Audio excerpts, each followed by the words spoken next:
All right, folks, let's talk about Patrick Mahomes.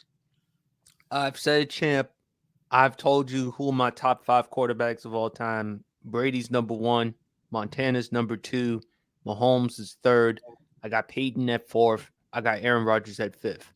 Champ, you've been on the record saying even after that Super Bowl, you still don't have Mahomes over Montana. If he wins another one, then we could have a discussion. You look at what Mahomes has done in his 6 years as a starter. He's been to six consecutive AFC Championship appearances. He's been to four Super Bowls. He's won three. He's won three Super Bowl MVPs. He has two league MVPs. He's the first since Kurt Warner, because last year he became the first since Kurt Warner to win the MVP, Super Bowl, and Super Bowl MVP going back to 1999 when Kurt Warner took over the team after I think Trent Green went down due to an injury. Mm-hmm. It is clearly, if Patrick Mahomes retired today, he would be a first ballot Hall of Famer. Mm-hmm. I think if you want to make an argument, he's the second greatest quarterback of all time. I can understand that because I don't know if you'll ever see this type of production from someone in 6 years as a starter. I don't think we will ever see this ever again. It's going to be hard to replicate that. So, champ, I know you don't have him as the GOAT, and I know you don't even have him as the second greatest quarterback of all time. What does Patrick Mahomes need to do in order to say he's the GOAT? Because he's not even 30 years old. He's still 28. So let's say if he stays healthy, keeps up this type of production, and wins another 2 or 3 more Super Bowls, you can make an argument he's the GOAT. If he can keep up this type of play and win 2 or 3, he doesn't necessarily need to get 7. But if he can get 2 or 3, I think that's enough of a case to say he's the GOAT. And with this type of production, and of course, in terms of the talent, the eye test, he clears Brady as far as just the talent. Not in terms of the production, the accomplishments, but in terms of physically throwing the football inside and outside the pocket. Second, not even a comparison. So, champ, what does Patrick Mahomes need to do in order for you to say he's the greatest quarterback or he's the greatest ever? I'll be honest with you. If he three-peats next year, something that no other team has done, I'll be ready to put him into that conversation. Reason being is this. No team has ever done that, ever.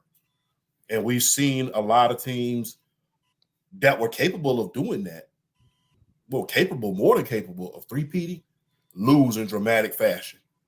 I mean, we saw that in the Sea of Hands game with the 73 Raiders.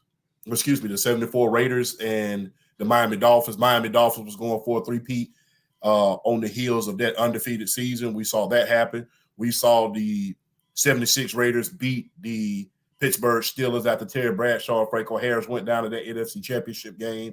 Dramatic fashion, no three-peat. Hell, we even saw it with Joe Montana in 1990. They were going for the three-peat. Remember, Leonard Marshall knocked Joe Montana out of the game, and you had that dramatic fumble by Roger Craig. So if they are able to three-peat and do something that no one has ever done, we need to revisit this conversation. We need to have a huge revisit on this conversation because that'll be something, especially if he's able to win the MVP and the Super Bowl MVP next year. He's done all of that. He's had 3 guys' his career since before he's 30.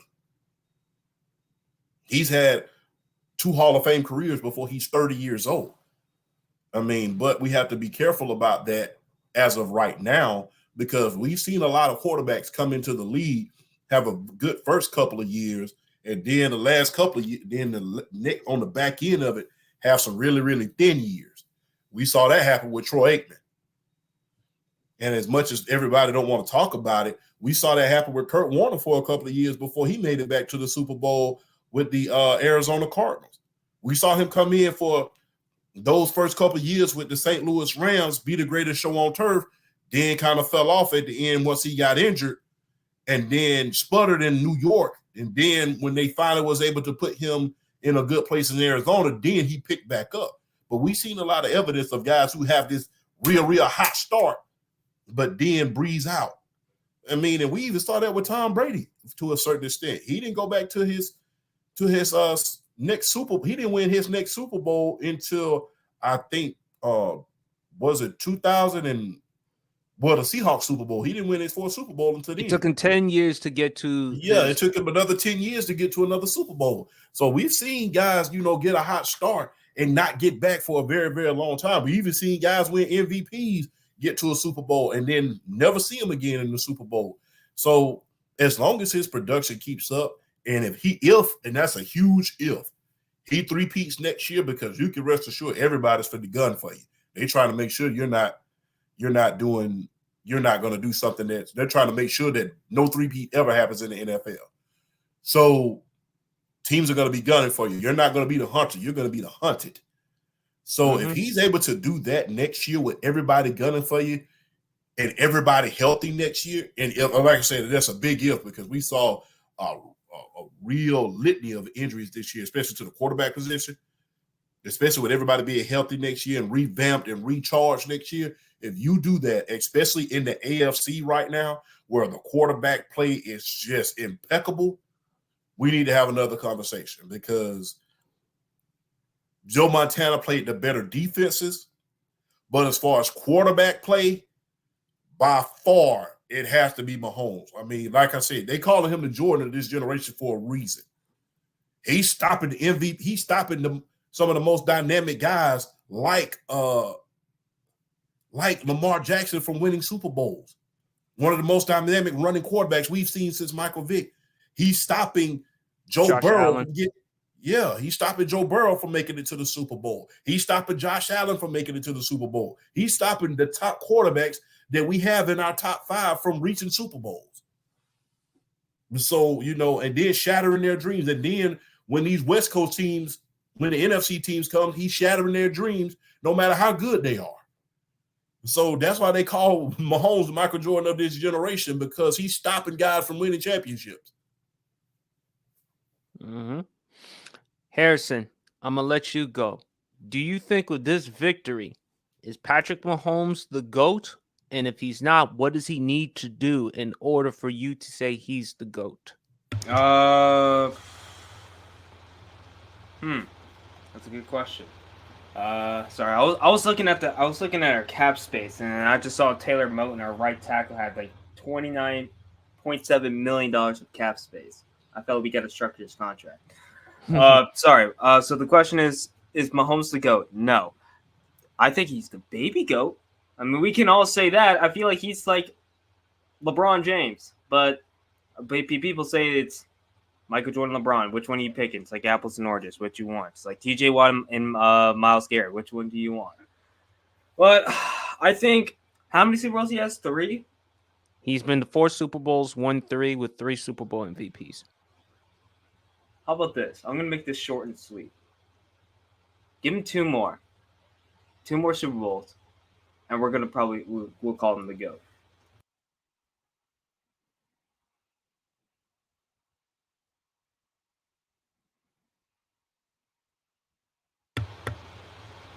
The PSP, yeah, you there? Oh, yeah, I'm good. I'm sorry, just Wi-Fi errors. Y'all can hear me? Yeah, we can hear you. Yeah, 2 more Super Bowls, so we can actually call him the GOAT. Okay. Oh, okay. So if he wins a couple more Super Bowls and Super Bowl MVPs, you're saying this would make him the GOAT? Yes, sir. Yeah, that's what I agree completely with Harrison. He doesn't need to necessarily win 7 because, champ, a lot of people say LeBron James is the GOAT. But last time I checked, he's 4-6 in the finals. Jordan is 6-0. So what Mahomes needs to do is, if he can win 2 or 3 more, and if he can continue this level of play for the next 10 to 13 years, plus he needs to have longevity. The other reason why Brady is also the GOAT is longevity. And also another test that Patrick Mahomes needs to prove this may shock y'all. He has to prove who deserves more of the credit, him or Andy Reid.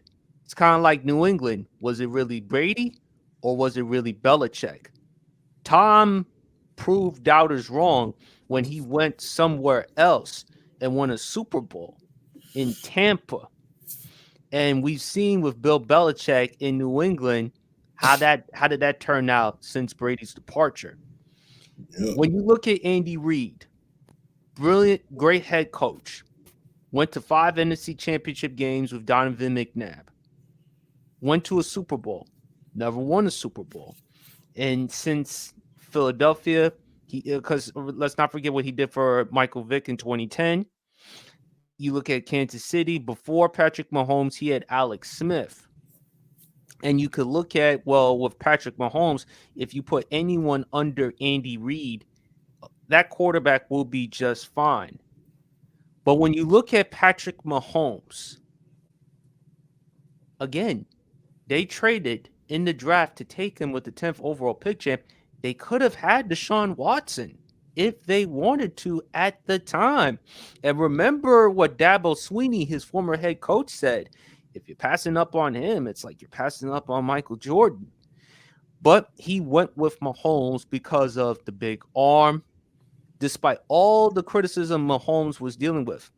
Quarterbacks who come from the Big 12 offense, the Big 12 conference, how can they translate into the NFL level? So if Mahomes, if he could win 2 or 3 more, and if he could actually win a Super Bowl without Andy Reid, showing people that he's more of a product than Andy Reid, it may solidify him being the GOAT. What do y'all think of that? Hey, let's not forget, Joe Montana won without Steve Walsh. True. Yeah, he won with George Seifert. Mm-hmm. So he won with George Seifert. I'm sorry, who? I George don't know. Seifert. Who's? So Did he? I Was mean, he? he was I y'all don't first. He was I was y'all born very in first 2000. coach. That was not born in the. This is in Yeah, the he was 80s. y'all very first coach when y'all when Carolina came into existence. George Seifert was. George. So Oh. he won without Bill Walsh, the great offensive mind. People don't remember this. George Seifert was a defensive coach. He wasn't an offensive coach. Yeah, he was the defensive coordinator. So he wasn't the offensive mind that that Bill Walsh was. He was the defensive coach. You know, a lot of that credit, especially in the early 90s, once Bill Walsh left, a lot of that credit has to go to Mike Holmgren and some of the offensive guys that was there. Because remember, Mike Holmgren was the offensive coordinator once Bill Walsh left and George Seifert took over. So, he was battling through that quarterback controversy between Joe Montana and Steve Young, but I digress. So, I mean, 2 guys have proved, to your point, they can win without their Hall of Fame coach. Brady won without Bill Belichick. Montana won without George Seifert. I mean, and honestly, I think if they repeat next year, I think Andy Reid is going to be like, okay, I've won enough Super Bowls to solidify my position. It's time for me to